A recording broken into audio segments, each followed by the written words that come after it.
maigi ang mga taong pagkakatiwalaan natin sa ating mga anak. Sa Quezon City nga po, isang batang 3 taong gulang ang nakidnap ng mismong kasambahay nila. Nanghingi pa ng ransom ang suspect na halos 2 taon nang namamasukan sa biniktima niyang pamilya. Kung paano nasagip ang bata, tutukan sa balitang hatid ni James Agustin.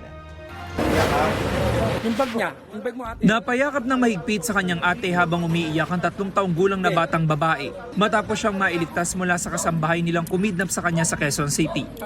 Sa imbestigasyon ng pulisya, linggo ng gabi nang isama ng kasambahay ang bata para daw pumunta sa kabilang bahay.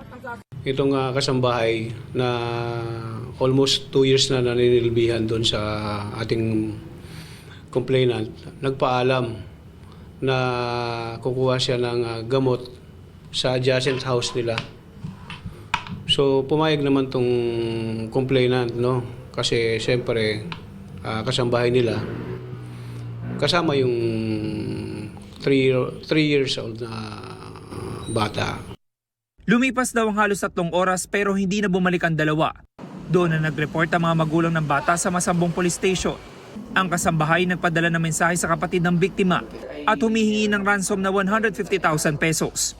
Sa palitan ng mensahe sa messaging app, nagpadala pa ang kasambahay ng larawan ng bata. Humiling din siya na ipakita ang perang napagkasunduan at dalhin ang kanyang mga gamit. Yung kasambahay kasama yung bata, nagpunta ng PITX actually sa may Parañaque. Pagdating ng Parañaque, para nakapag-isip, sumakay ng taxi, nagpahatid doon sa may Cubao, sa isang terminal doon. So, nung makita na sarado yung terminal, nagpahatid naman tong suspect natin kasama yung bata dito sa may EDSA Muñoz. Sa follow-up operation, inaresto ng pulisya ang 24 anyos sa babaeng kasambahay sa Fernando Poe Jr. Avenue kung saan nangyari ang transaksyon. Nabawi sa suspect ang bag na naglalaman ng perang ginamit sa operasyon. Pagdating sa police station, positibo siyang kinilala ng mga magulang ng bata. Nakakulong na ang suspect na sinampahan ng reklamong paglabag sa Article 267 ng Revised Penal Code para sa kidnapping for ransom. Aminado siya sa nagawang krimen dahil sinisigil na raw siya ng kanyang mga pinagkakautangan. Ginawa ko po.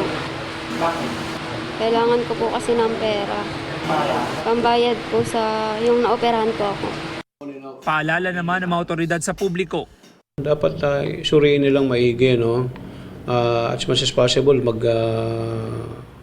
hingan nila yung kasambahay ng NBI clearance o kaya PNP clearance, tapos barangay clearance, para as much as possible meron kayong panghahawakan na records.